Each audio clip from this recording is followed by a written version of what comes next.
Hi class, welcome to the Unit Conversion tab of Major Assignment 1 in Math 144. On this tab, you're going to be working through multiple conversions, including temperature conversions.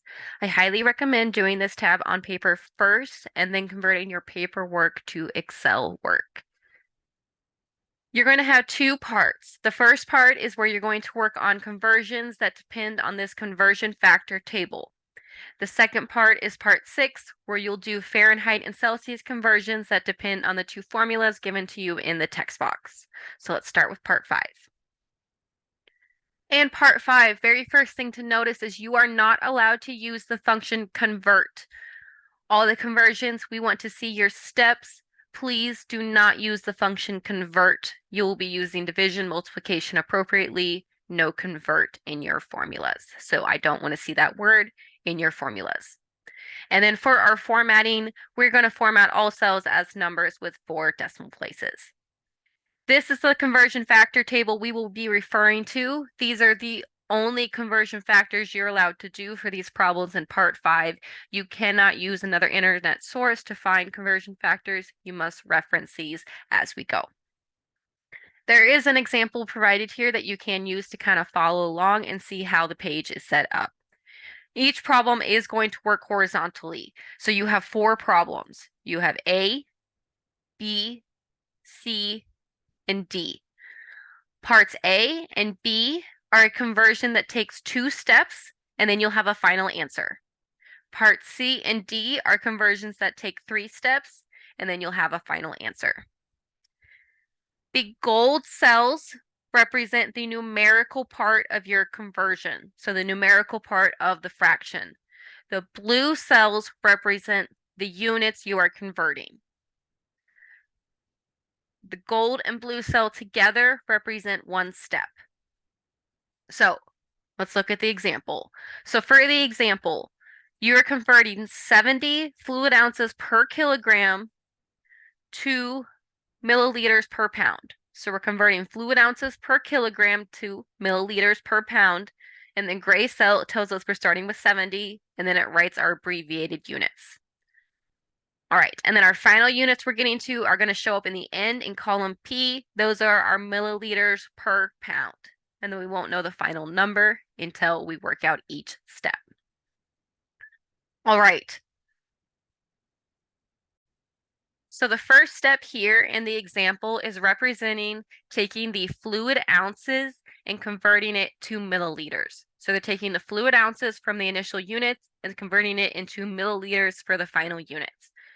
Fluid ounces and milliliters are listed together in the table. That's why you can put them together in a step. So here they are in the table together.